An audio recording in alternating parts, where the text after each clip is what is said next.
Welcome, everybody, and thank you for a fantastic day.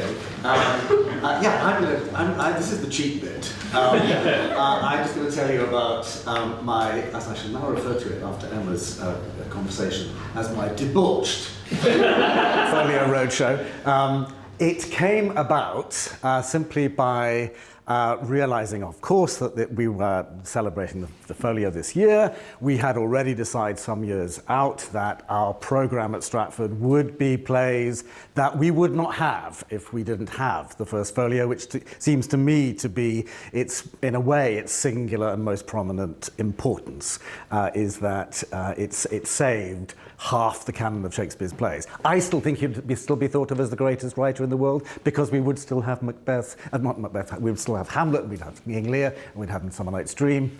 Done, as far as I'm concerned.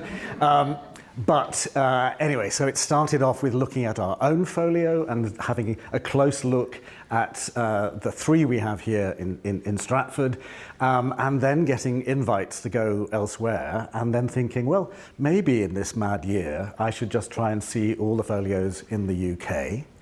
And then I got an invitation to go and speak in California, and then another one in New York, and then it's like Topsy. It has grown.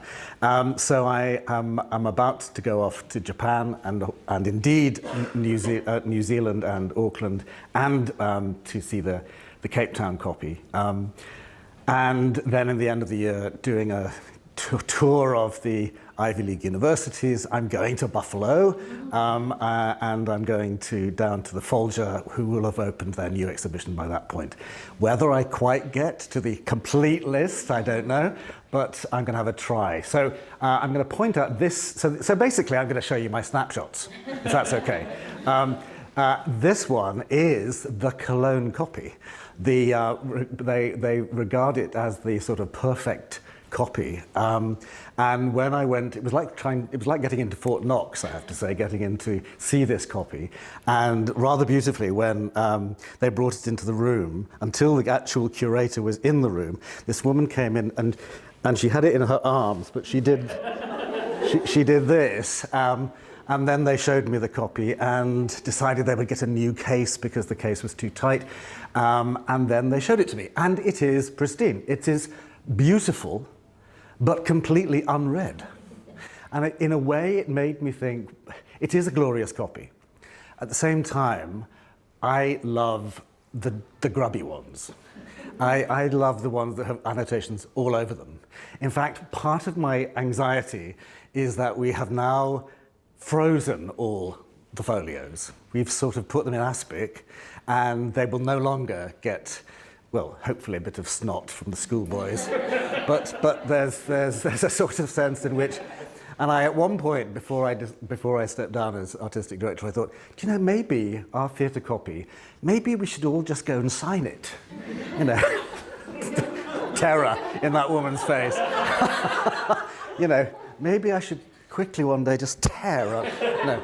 Anyway, in this copy, they were very, very proud of it, and they were very. There was a wonderful sense of pride in this copy, and so they allowed me to hand my way through it, and I opened one page, and there, sitting in the gutter, was the corner of a page that somehow had been torn. And I said to the people in the room, I said, could everybody please just witness, I did not do this. So I'm afraid nothing to do with my arrival or visit, but the Cologne copy is not quite as pristine as it was. So there's old Hemmings and Condell's monument in St Mary's, St Mary Aldermanbury churchyard, which is now a park in their memory. I love these two guys. It does feel to me as though they did something spectacular for William Shakespeare. Stanley Wells' theory that in Shakespeare's will that he gave money for mourning rings to Hemmings and Condell and Burbage, that somehow that was a pact that might have meant, memorialize me by by publishing those plays. Who knows? But it's a nice story. And I feel as though, in a way, we ought to be celebrating these two men this particular year, because I think they potentially saved the quartos, the folio, the plays rather, twice, because there is a wonderful poem about the burning down of Shakespeare's Globe, which describes old stuttering Hemmings. Now, I don't know whether Hemmings stuttered or not, but it may be that he was stuttering in a panic, but it might also be that he was organizing the dispersal of all the scripts from the Globe, if indeed they were kept at the Globe, and getting them up to Blackfriars or getting them up to somewhere else to look after them, because as you pointed out, Peter, when the Fortune burnt down, they, according to the Chamberlain's letter, they lost all their play scripts and their play clothes. So, and that's because it burnt down on a winter's night, when there was no performance, and in a way it's lucky that Henry VIII was on that afternoon and the whole company were there, and I suspect Hemmings and Condell were doing something, as both Henry Condell and John Hemmings are mentioned in that poem. I think they must have been crucial to the departure of those play scripts, those precious play scripts. So they, ran away with saved Macbeth and Julius Caesar and Antony and Cleopatra and the Tempest and all the rest of it. So cheers to those two. This is the catalogue, as you know, and this is the one from Durham, because it has Troilus and Cressida has been placed there in its correct position, and that is one of the things I love about the First Folio. I saw a copy at the Sutro Library in California, and the woman who was looking after the folio, I could tell she wanted to say something, and I said, what is it?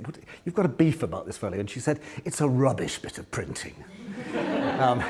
And that's one of its glories, I think. And one of the things that really, and as I've talked to people, they really enjoy too, the fact that the pagination is completely to pot, and that the Troilus and Cressida has been shoved in there. And you just get, that's part of the excitement of the First Folio that gets tidied up in the second and third folios. I find this page really brilliant. This is from the Glasgow copy, and it's my favourite page it would be, wouldn't it? But it's my favourite page in the folio anyway, the principal name of the actors in all these plays. And somebody has scribbled things underneath the various words. We can't always read them very clearly. So it might say, under William Shakespeare, best for making, which might mean that somehow this person is trying to identify them. Richard Burbage, he says, by report. So it sounds like this was owned by somebody who knew the king's men. Obviously later, because they were published in 1623, so Burbage had died in 1619. But then you go down to William Sly, and I can't make that one out, but under John Lowen, who we know played Henry VIII, took over Falstaff, it says, by eyewitness. Just imagine what that sort of means. On the other side, later additions to the company, hearsay, so too chief, and then brilliantly, and then so too a little under William Eccleston, and then under Joseph Taylor and Robert Benfield, he says, no. He knew them. I think that's amazing. Joseph Taylor, the man who took over Burbage's share and indeed his roles, so he's the second Hamlet, and we can trace Hamlet right the way through, even jumping over the Restoration via Davenant, who saw Joseph Taylor play Hamlet and taught Betterton to play Hamlet, and then it's an unbroken line to whoever is playing Hamlet next here at the RSC or elsewhere. So I find that page really thrilling. Why is Dorothy Tewton in this list? Well, our folio, I'm sure some of you know this wonderful story, but in 1964, the tercentenary of Shakespeare's birth, it was decided that the Vatican decided that they would get in on the global celebrations, and for the first time ever, a pope would see a live performance while he was sitting in office. who are you going to get to go to Rome in 1964? Of course, the new Royal Shakespeare Company. So Dorothy Tewton and 2 other actors make their way to Rome to do some performances, do a performance. But rather surprisingly, who thought of this? They decided we would take our First Folio with us. Can you imagine? Those of you who are looking after First Folios, can you imagine that? And the production manager wrapped it in paper, put it in a briefcase, chained the briefcase to his arm, and he had to take a train to Rome while the actors flew, because it was thought, if a plane crashed, no folio. If the train crashes, yeah, you might get a folio. Performance is, this is at the height of the Second Vatican Council. Pope Paul VI is presiding, and it is in the Palazzo Pio in Rome in front of the entire College of Cardinals. So it's an amazing, really rubbish audience, but anyway. And that is, they do performance, they do extracts from Merchant of Venice, a bit dodgy to me, and various other plays, including Richard II and Twelfth Night. At the end of the performance, Dorothy Tewton goes up the aisle to be presented to the Pope and hands up the folio ready for him to bless. Unfortunately, the Pope mistakes the gesture, takes the folio and says, "Oh, thank you very much," and hands it to a cardinal. It is on its way to the Vatican vaults, and only a bit of very swift diplomatic intervention prevents an international incident. So Dorothy Tewton arrives back in her snowball hat, as the Coventry Telegraph tells us, to tell that story to the Coventry Telegraph and to readers, to reporters at Heathrow. It is then denied by the Vatican. Anyway, that's in our copy. Now, this is another annotation in our copy. This is the signature of Samuel Madden in August of 1705. Now, okay, so that's what we think this man is. He is an Irish cleric, and he writes a book published in 1733, which is one of the first pieces of time travel. He sets his book in 1998, writes it in 1773, setting it in 1998.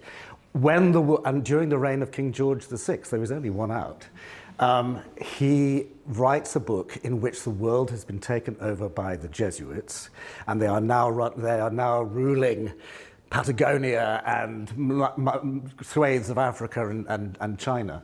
And clearly Madden was absolutely fearsome anti-papist. And what I find rather interesting about that story is that this virulently anti-Pope writer, that very copy then gets presented to the Pope himself to bless. So there's a story, thereby hangs a tale. So here is the famous last page of Cymbeline, mentioned many times. In the actual folio, the page before this is 398, and in the folio, this pagination is 993, because they get the 3 in the wrong place. But this is clearly a facsimile page written by hand. And so quite often, in order to perfect the copies, to complete the copies, as you know, somebody would painstakingly print the whole thing out. What I love about this, as I know Cymbeline quite well, having just directed it, he must have got to the end of that and then realized he's missed a line. There's a line missing here. After our peace we'll raise, it's after from our blessed knowledge, publishing we this peace, till all our subjects set me forward, etc. He should say, in the temple of great Jupiter, but he missed the line. I wonder whether he knew, whether he went and had a look at it again and went, oh shit. This is the same page, and there indeed is the line, and in the temple of great Jupiter. This is our final page in our copy, and that is, as it turns out, a facsimile copy. But it's an extraordinary one, because that is not type. That is handwritten. And you can look again, there's another page from Cymbeline. This is in Berkeley, in California, in the University Library. That, you think, is a perfect, you would not recognize that as anything other than a page of the folio. But it's a facsimile by this very, very brilliant man called John Harris, who was so good at doing by hand facsimile pages for the British Museum. They called him in one day and said, "John, we can't work out which are your copies and which are the real ones. Can you tell us?" So Harris looks through them and he goes, "No, I'm afraid I can't." At which point they decide that Harris should, from that point, sign his work. And if you look very carefully on this page, it is signed. If you look on the ruling around the page, finishing the page there is in fact a signature. Did I copy that? Yes, I did. FS by Harris. Just look at the detail of that. You'd swear that was print. He's done it he's not only done it brilliantly, as in, I'm going to go back to our page, he has found contemporary paper with watermarks in it, on it in order to do it as well, and the chain lines and all the rest of it.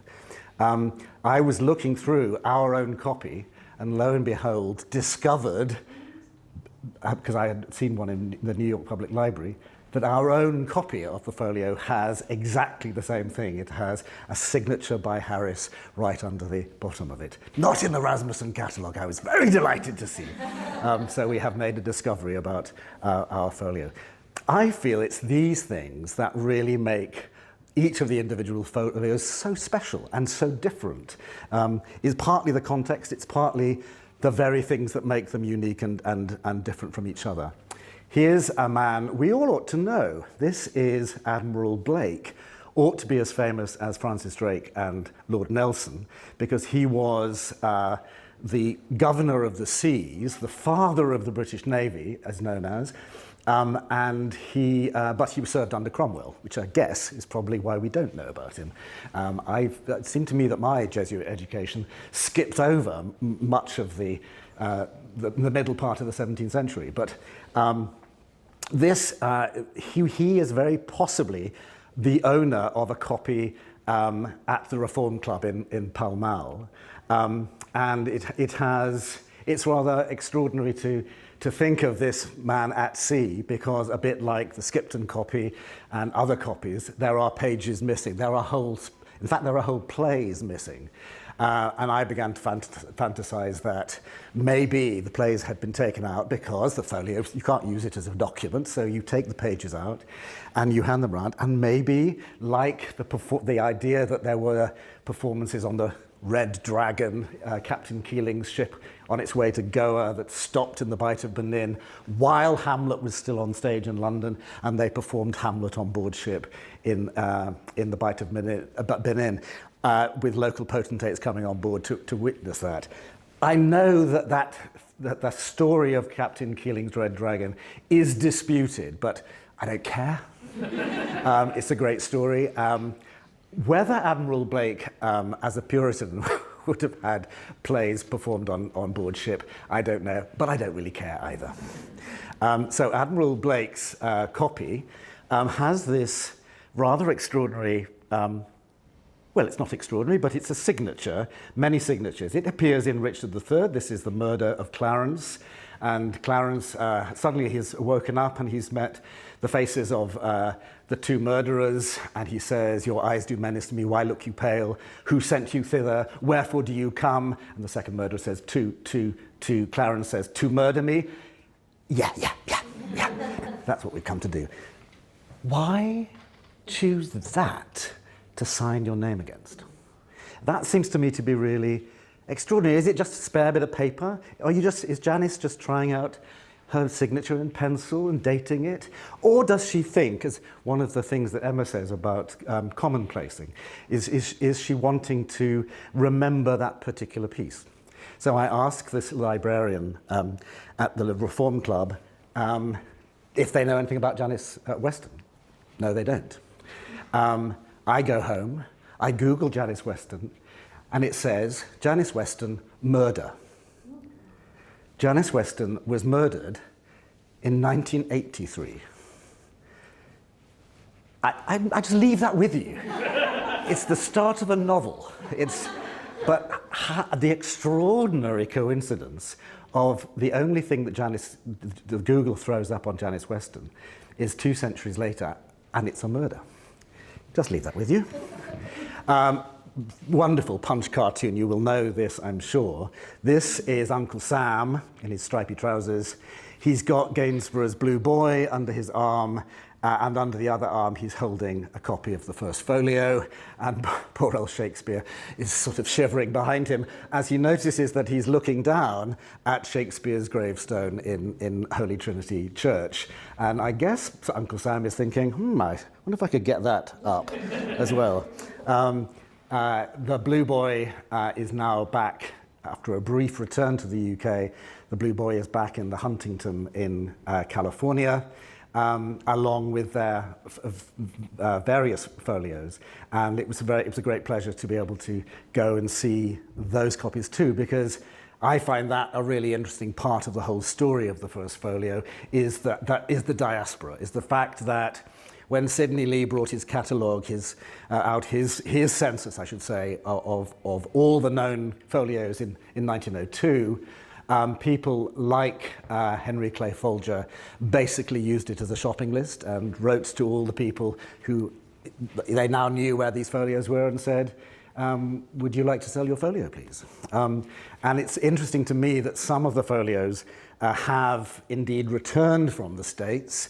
Some of them have very strong connections with the States but are in this country, like the one at UCL, which has a connection to Quincy Adams, and Henry Folger tried to get that one back and got a very rude letter in return, which the UCL library holds to this day. So I find that, in terms of context, a very interesting element, as I do this. So this is not the Sistine Chapel, but I was very delighted to find my first gay owner of the folio, as far as I could tell. Certainly male. I think there is evidence of a lesbian owner in the late 18th century, but this is in the William Andrews Clark, sorry, apologize, William. The William Andrews Clark Library in California. And they're very proud owners of their folio.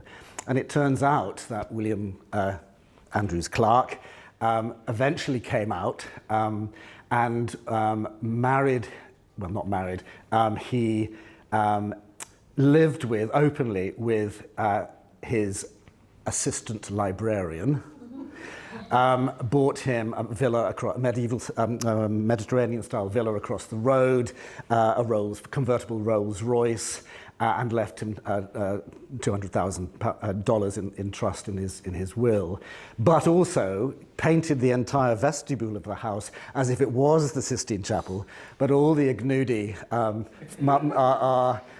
fashioned after Michelangelo, all have the face of Harrison Post, the assistant librarian. So I was completely delighted with that, as I was discovering that in Japan, where I'm about to head off to, there is the only copy known to be owned by an African American.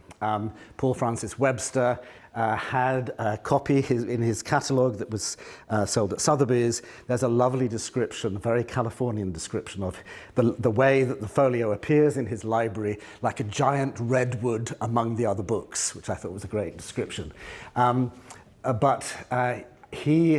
What is he famous for? This is another of the rabbit holes you can jump down in this journey. He wrote the lyrics to Spider-Man. Who thought Spider-Man and Shakespeare had a connection? Well, they do. And he also wrote he won an Oscar indeed for the song Once I Had a Perfect Love from Calamity Jane. So the connections you can make with Shakespeare. So this, having again been interested in Cymbeline, when I visited the V&A, I went to have a look at their copy and immediately looked at Cymbeline, and lo and behold, it says, as you can see on the next one, not Shakespeare's any part of it.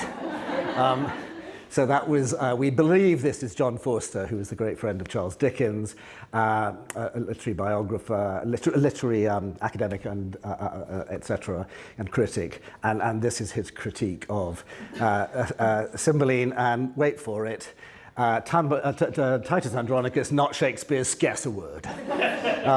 So Emma wrote an article for our programme of Cymbeline, and we have included that, not Shakespeare's, any part of it. And if you finish watching the show, if you happen to be seeing it or have already seen it, and you come to the end and come to the same conclusion as John Forster, I haven't done my job. So there we are. This is a copy at the Loyola Marymount University, another Jesuit connection, and shows you another of the glorious things about the Folio's rubbish printing, in that they've titled one of the last pages of the Merry Wives of Windsor incorrectly, and it is, of course, Two Gentlemen of Verona, not Merry Wives of Windsor at all. I love this bit. Again, our folio is a very, very rich folio in terms of the kind of content we have within it. And who loves a manicule, eh?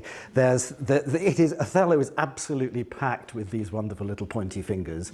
And pointing here, I was interested to hear about the Othello notations elsewhere from Emma, but this is from Amelia's "'Tis not a year or two shows as a man. They're all but stomachs and we're all but food. They eat us hungrily, and when they're full they belch us." And whoever's done this has gone, yeah, too right. Listen to this.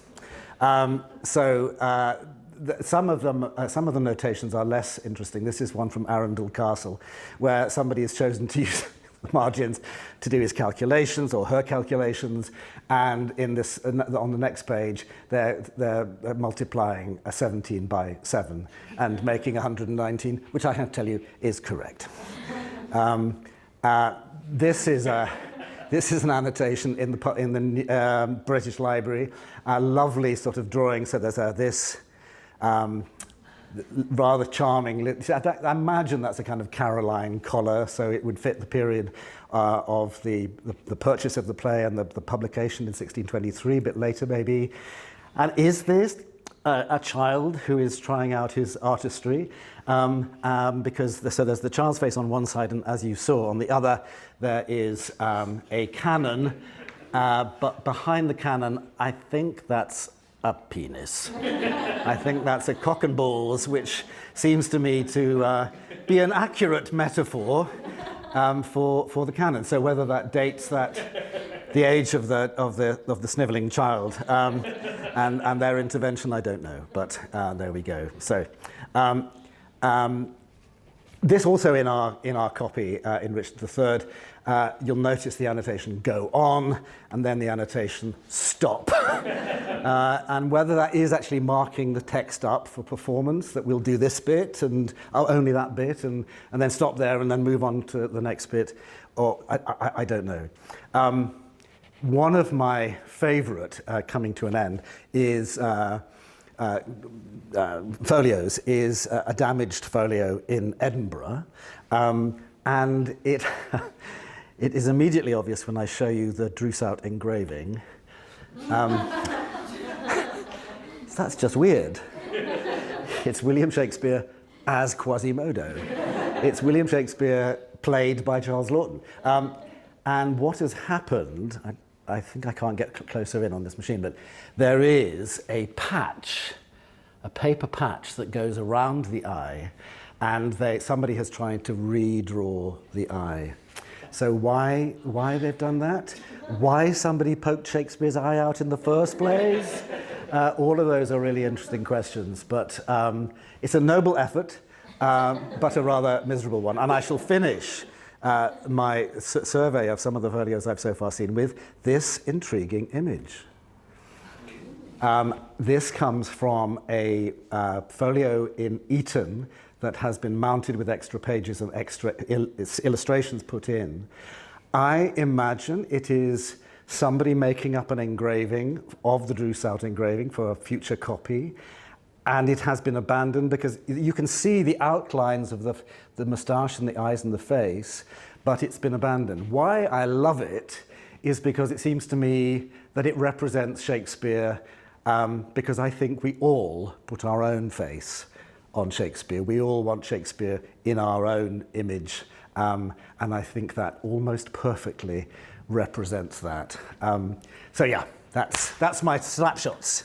Oh no, one more.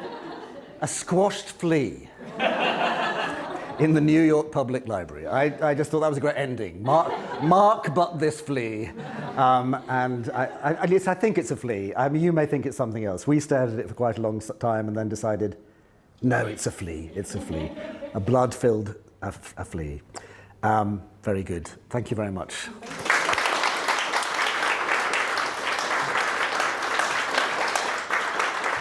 Thank you, Greg. That was amazing. Thank you. Absolutely fascinating to have a tour of them in that detail. Does anyone have any questions for Greg? And then, we have a couple of questions, and then we can head in for some drinks. I think head for the drinks. I mean, they'll still be there in a few minutes. It's okay. Lucy, yeah. Do you think there's something that's a bit of a shame about the fact that we don't let people get near photos now? So, like, there's going to be a sudden stop. Well, you know, we here at Stratford, we decided that we would put ours on display, and it is currently on display in the Plays the Thing. But I have always used the folio. Any production I've done, I've taken the company up to SPT, and we've thumbed our way through. And it has always been, as part of the policy, that actors can work through, and they delight in knowing what, you know, they want to move to where their part is, and they want to have a look at it. So I would regret if somehow, you know, the licensing laws of insurance strictures meant that we had to stop doing that. So I do think there's something visceral about the experience of seeing that, and I think there's something about seeing it in the context at Stonyhurst. You know, I loved looking at the adaptation of Hamlet, which wasn't it Gertrude that was Uncle Donald? Yeah. No, the lady was there. Oh, right. Gertrude became Eric. Oh, brilliant. I sort of want to do that. Anyway, no, I think it is. I think it's sad if they, and I think about the interventions in a way well, I suppose we are still making interventions. We are making, you know, occasionally men's and, you know, Japanese tissue is used and all sorts of things to intervene. I mean, we work so hard to preserve it, to make it accessible, so everyone can get cut, you know, touch it. But that's actually adding marginalia is not something that's going to happen. No. That's such a good point. We are still intervening. We are in our own different ways. Yeah.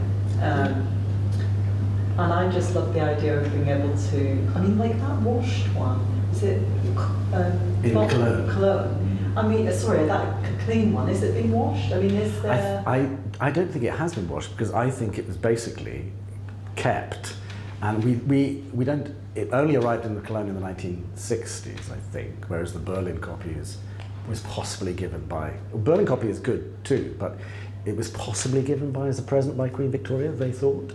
I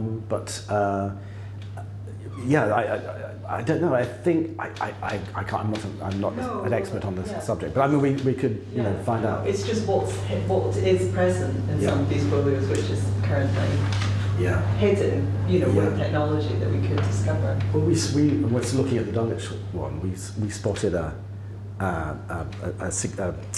annotation that we couldn't read. Because I'm sure that a bit of UV on that would reveal what it said. So I find it fascinating. It is fascinating, isn't it? Any other questions from the room? Martha? Yes, this is kind of a weird and stupid question, but I just really enjoyed the way you talked about them almost like as a cast of characters, that they have their own personalities. And I wondered whether when you've actually you've had this wonderful privilege of handling so many different ones, whether you actually felt a got like literally a visceral, different atmosphere exuding from them, and whether that in itself kind of would influence your way of reading the text itself. So you've talked about going, with to look at it for inspiration when you're producing a production. Does that actually, do you feel like a different version of it might make you feel a different way about a play? I don't know whether it would. I mean, I do find looking at the folio and then discovering that there clearly are mistakes. So, when the gravedigger says, in the folio he says, I have been 16 in this graveyard, man and boy, 30 years. You've been 16 for 30 years. And obviously the word should have been sexton, and it is later corrected, I guess. The changes in the folio that Will was talking about earlier that are made of differences between folio and quarto, from my point of view as a theatre director working with actors, we just want to know all the options and then we'll make some decisions. So, but whether a specific folio would allow me to. Yeah, I'm thinking about like the pictures from the, potentially from the young child with the cock and balls, etc. Yeah. I hope it was a young child, maybe. But whether that would kind of remind you of the playfulness or the kind of the sense of a different audience to a pristine copy, which has always sort of been. I think the difference is that the pristine copy has kind of fetishized the book. Whereas the one with scribbles all over it has been read and maybe put more properly in its place in the rest of what the world has to offer. So, who knows? Great study. Okay. Well, thank you again, Greg. Thank you.